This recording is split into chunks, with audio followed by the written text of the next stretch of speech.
El objetivo de participar con ustedes es hablar de la otra parte de la pandemia.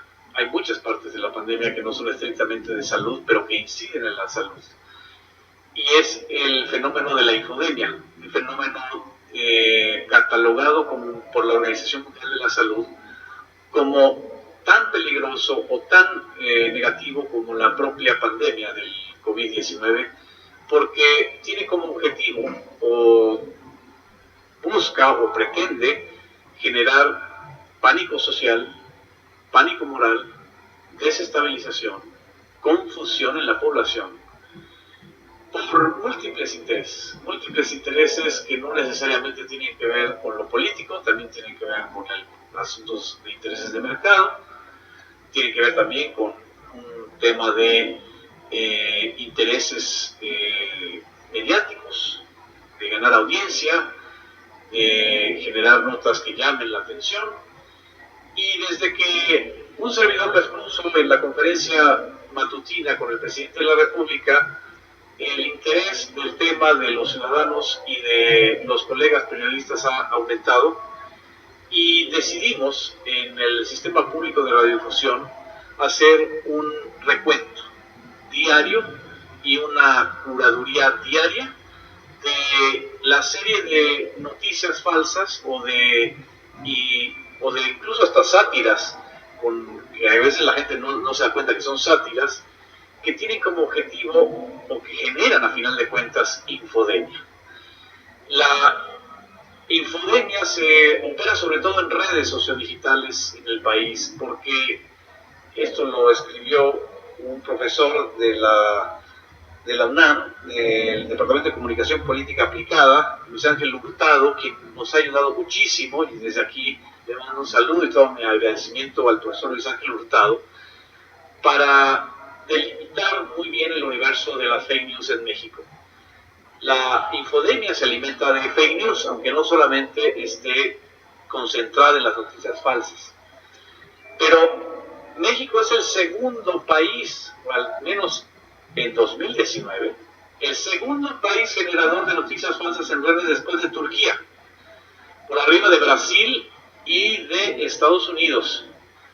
Y el fenómeno tenía explicación en el análisis de este profesor en la baja credibilidad que habían tenido los medios electrónicos, privados y públicos, y en el aumento o el incremento de los usuarios de redes sociales que toman como verdad lo que se les manda a través de WhatsApp, lo que se manda a través de páginas de Facebook y obviamente de Twitter, y en menor grado en YouTube. Es curioso que en México el YouTube o la plataforma de YouTube no sea una de las generadoras principales de infodemia, sino a comparación de Estados Unidos, que es donde se genera más infodemia a través de YouTube, sino que no es una red social, pero sí es una aplicación a través del WhatsApp. Cantidad de versiones falsas, de audios, de versiones alteradas se han generado. Hasta el momento lo que observamos es una bastante disminución de noticias falsas. Como ustedes verán, este recuento que el sistema público de radiodifusión ha realizado tiene que ver con el comportamiento en los meses más agudos de la pandemia en México, desde la primera fase hasta ahora. Evidentemente, en marzo fueron 144 noticias que circularon en las redes sociodigitales en todo el país, 430 en abril, que fue el pico, en mayo 266, en junio 186, en julio 268, y si pasamos a la siguiente lámina, lo que observamos es que el fenómeno de infodemia entre junio y julio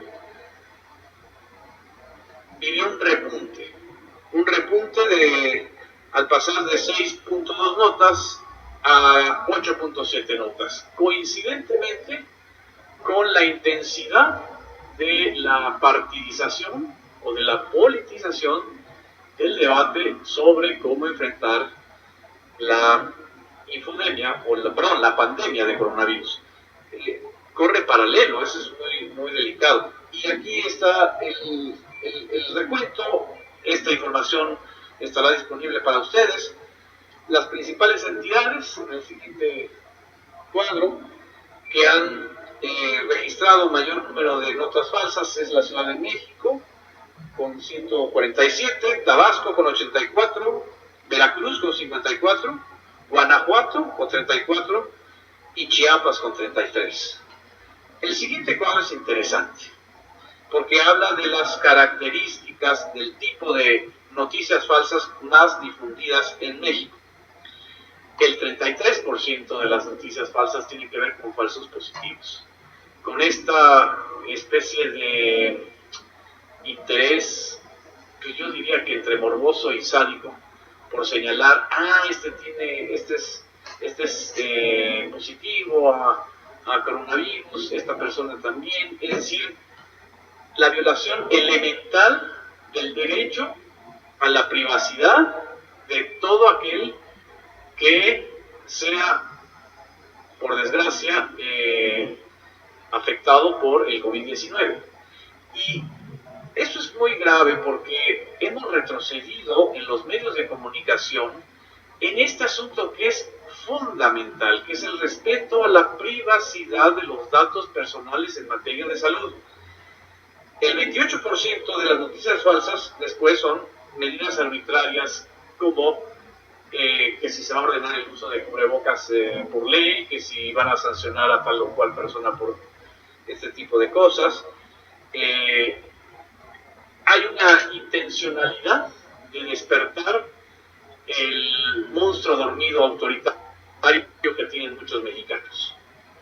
Digo, estamos viendo lo que está pasando en España, ¿no? Donde parece que hay un franquismo interiorizado. Desgraciadamente, en México también hay una tendencia de los medios de comunicación a señalar, a estigmatizar. Y cuando hablo de medios de comunicación no solo hablo de radio, prensa y televisión, hablo justamente de blogs, de sitios en internet, de cuentas de Twitter, de cuentas en Facebook. El 18% de las noticias falsas tiene que ver con fraudes y engaños que incrementaron muchísimo cuando se dieron a conocer los programas de bienestar y los microcréditos.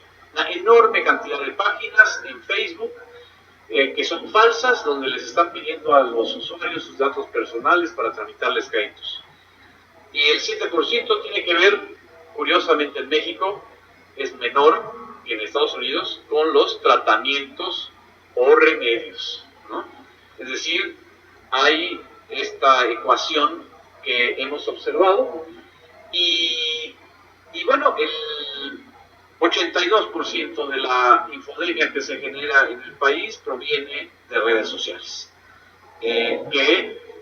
cuya información se transmite o trasciende hacia la radio y la televisión, porque desgraciadamente, sobre todo en estos tiempos de coronavirus, los medios de comunicación se fueron por la parte más fácil de ir y subir todo lo que sale en redes sin confirmar, sin verificar, sin contrastar, porque pues también digamos que todos entre gitanos no nos leemos las manos, es más fácil subir algo que viene del ciberespacio a pagarle bien a unos reporteros o a reportajes especiales para investigar profundamente el asunto. Y el objetivo de todo este esfuerzo del sistema público de radiodifusión es dar un servicio a la ciudadanía, a los propios medios. Hemos creado una cuenta en Twitter que se llama @infodemiamex. Tenemos una emisión todos los lunes de 18 a 19 horas, pues para ir curando estas noticias falsas, para crear una especie de cultura de cómo cortar la transmisión. Yo creo que lo importante en el caso de la infodemia es cortar la transmisión, igualito que en el caso del coronavirus. Solo que en lugar de sanas distancias o de quedarnos en casa, en el caso de la infodemia es no compartir ni sobredimensionar y mucho menos jurar como si fueran verdades cosas que no están confirmadas.